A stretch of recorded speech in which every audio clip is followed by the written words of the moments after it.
안녕하십니까? 저는 심구섭입니다. 나이는 91세, 원고향은 함경남도 정평입니다.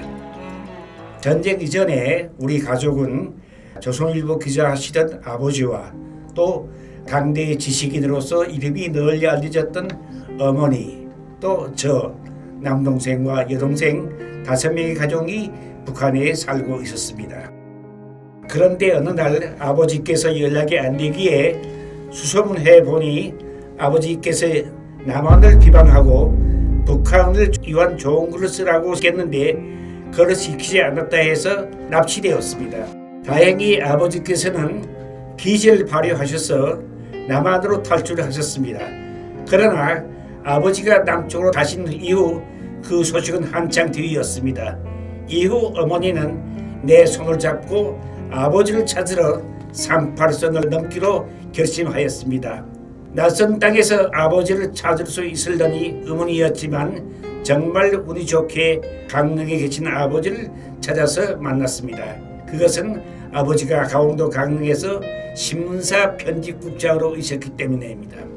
하지만 어머니와 제가 너무 늦게 찾아온 것일까? 아버지를 찾았더니 새 부인을 우리에게 소개해 주었습니다. 이후 어머니는 이북에 있는 남동생, 여동생을 데리러 갔다가 오겠다 하고 제가 중학교 입학한 다음 날 이북에 다시 들어갔습니다. 그렇게 홀로 남겨진 저는 아버지와 새엄마 사이에서 자랐으며 또 중학교, 고등학교를 마쳤습니다. 그래도 여기 어머니는 저를 정성껏 키워주었습니다. 고맙습니다. 고등학교 1학년 때 6.25 전쟁이 발발하였습니다. 당시에는 소규모 총격전이 늘 있었기 때문에 큰 전쟁이 날 줄 모르고 빨치산 놈들이 또 도발한 줄 알았습니다. 그런데 그 다음 날 6월 26일 날 38선 쪽으로 북진하던 국군이 후퇴하기 시작했습니다. 많은 국군들이 부상병들이 추록에 타고 남으로 나오기 시작했습니다. 그래서 이게 전쟁이 시작했구나 를 알았고 그날부터 아버지와 저 그리고 여기 어머니하고 셋이 강원도 강릉에서 경상북도 영주까지 피난길 나섰고 영주에서 다시 대구에서 경상남도 부산까지 피난길 나갔습니다. 그런데 부산에서 시에 나갔더니 많은 학생들이 머리띠를 두르고 학도병을 지원하는 행렬이 있었습니다. 내 가슴이 불타오르고 있을 시기 마침 학도병을 모집하고 있어 바로 지원하게 되었습니다. 학도병들 사이에 잘 숨어 있었는데 거기에 있던 장교가 저를 알아보고 아버지께 알려줬습니다. 거기서 아주 혼쭐 났고 아버지께 돌려보내줬는데 돌아온 날 나는 아버지께 뺨을 처음 맞았습니다. 시간이 흐르고 인천 상륙 작전이 진행되었고 국군과 연합군이 진격이 노도와 같이 북진해서 인민군 패잔병들이 강릉에 들어왔습니다. 문제는 그 패잔병들이 강릉에 진입해서 분탕치를 쳐냈고 거기에 있던 많은 학생들이 총을 들고 저항하다가 전사했습니다. 나의 가슴이 다시 한번 불타올랐고 두 번은 비겁자가 되기 싫었습니다. 이래서 저는 학도병에 지원했고 다행히 이번엔 조국을 위해 싸울 수 있게 되었습니다. 전후에 국가 간 관계가 회복되었을 때 이북에 있는 동생들 소식을 알게 되었습니다. 무려 47년 지난 시점에 천만다행으로 정부의 지원을 받아 방중할 수 있게 되었습니다.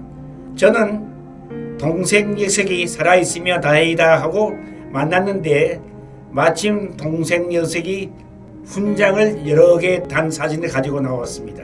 어머니는 이북으로 돌아가신 후 가족을 챙기기 상당히 힘들었는데 당시 북한의 정세가 불안전해서 쉽게 움직이지 못하고 있다가 전쟁이 나는 바람에 결국은 이북에 남게 되었습니다. 전쟁의 한창인 인천 상륙 작전 이후 부상당한 인민군 2명이 거지꼴로 집으로 찾아왔다 했습니다. 찾아와서 인민군 둘은 어머니에게 도움을 요청했고 어머니께서는 치료해 주었고 숨겨 주었습니다. 이극적인 휴전선이 생기며 휴전이 맞게 된 뒤 얼마 후 당 소속 정치 장교 중좌 2명이 어머니를 찾아왔습니다. 그 장교가 어머니에게 정중히 인사를 하고 자기 소개를 하는데 바로 그 장교가 어머니가 숨겨주고 치료했던 인민군 중장이었습니다. 그 장교는 어머니를 적극 도왔고 또 저희 동생을 대학까지 졸업하게끔 지원해 주었습니다.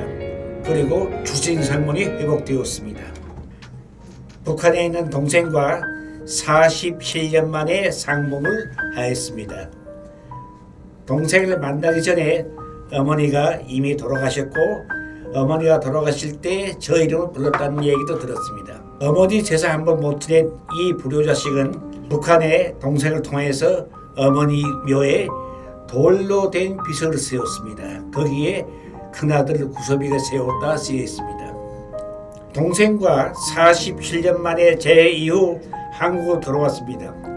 통일부에서는 이산가족 대표직을 맡아달라고 했습니다.